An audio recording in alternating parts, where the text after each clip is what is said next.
आज हम लोग करेंगे क्वेश्चन नंबर 29 जिसमें कहा गया है कि car moving at speed of 36 kilometre per hour is taking a turn on a circular road of radius 50 metre. A small wooden plate is kept on the sheet with its plane perpendicular to the radius of circular road.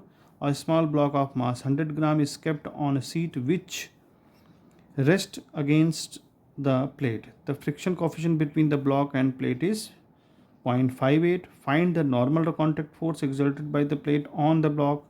The plate is slowly turned so that angles between the normal to the plate and radius of the road slowly increases. Find the angle at which the block will just start sliding on the plate. तो देखें इस question को करने के लिए diagram वहाँ बना हुआ है. तो डायग्राम कुछ इस तरह का है. यहाँ पर ये टर्न है और यहाँ पर हमारी कार है और उस कार में एक प्लेट रखा हुआ है और प्लेट से सटा हुआ एक बॉक्स रखा हुआ है. अब चूंकि ये एक सर्कुलर रेडियस बना रहा है, घूम रहा है, तो जाहिर सी बात है कि इसमें रेडियस आर हो जाएगा. हमको आर दिया हुआ है, मास इस ब्लॉक का दिया हुआ है. तो क्वेश्चन में पूछता है फर्स्ट केस में कि कितना नॉर्मल जो है लगाएगा ये प्लेट इस ब्लॉक पर. तो देखिए जब ये टर्न कर रहा होगा तो इस पर एक सेंट्रीपिटल फोर्स काम कर रहा होगा. वो सेंट्रीपिटल फोर्स mv²/r के इक्वल होगा. और वही सेंट्रीपिटल फोर्स देखिए, अब अगर हम इस कार के अंदर बैठे हों तो ये ब्लॉक पर जो एक सेंट्रीपिटल फोर्स तो इस डायरेक्शन में काम करेगा ही, लेकिन ब्लॉक को एक सेंट्रीफ्यूगल फोर्स भी महसूस होगा जो mv²/r के इक्वल होगा.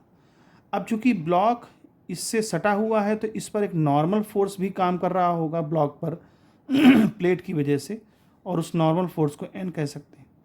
तो पहले क्वेश्चन में यही बताना है कि नॉर्मल फोर्स कितना होगा. तो हम निकाल सकते हैं 100 ग्राम है तो 0.1, वेलोसिटी 36 किलोमीटर पर आवर है, उसको चेंज कर लेंगे तो 10 मीटर पर सेकेंड आ जाएगा.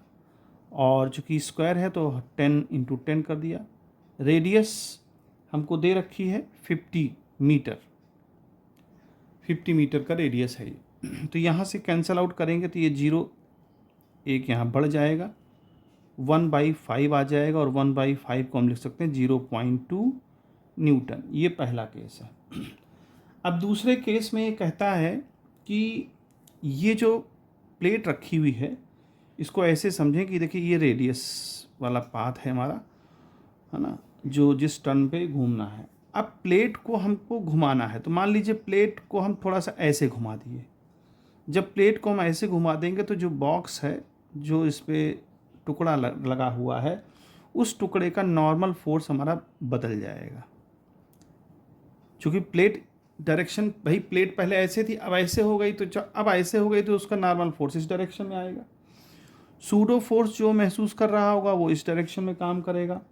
मान लीजिए अब चूंकि देखिए यहाँ पर सेंट्रीपिटल फोर्स तो काम करेगा ही करेगा, ठीक है. और सेंट्रीपिटल फोर्स अभी भी चूंकि सेंटर की तरफ ही लग रहा होगा तो उसका जो है जो ये सूडो फोर्स महसूस करेगा वो mv²/r करेगा.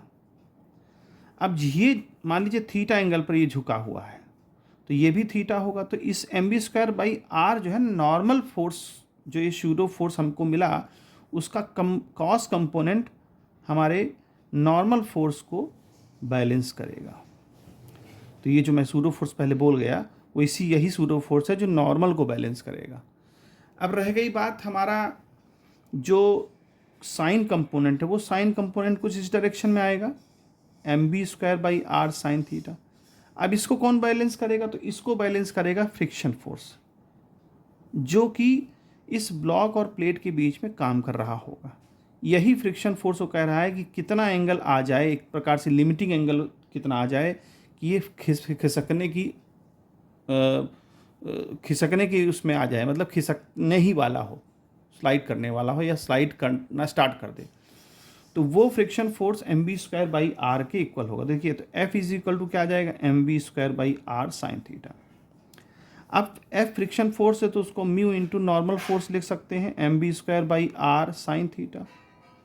अब एन हम देखिए, एन को हम बैलेंस कर रहे हैं किससे, m B square by r cos theta से, तो mu m B square by r cos theta हो गया और यहाँ m B square by are sine theta हो गया। अब पूरा पूरा m B square by r cancel out हो गया, तो क्या बनेगा यहाँ पर, mu is equal to tan theta. अब tan theta is equal to mu की वैल्यू 0.58 दे रखा है, तो 0.58 कुछ नहीं है बल्कि ये टेन की वैल्यू है, तो ये लगभग जो है 1/√3, इस पे जो है इसकी वैल्यू अगर सॉल्व करें तो 1/3 आ जाएगा, 1/√3। और 1/√3 tan 30 डिग्री का होता है, तो थीटा की वैल्यू कितनी आ गई, 30 डिग्री। यानी वो 30 डिग्री के जब एंगल बनाएगा, घूमते घूमते जो प्लेट है हमारी जो घूमेगी ऐसे करके 30 डिग्री के एंगल बनाएगी, तब वो स्लाइड करना स्टार्ट कर देगा।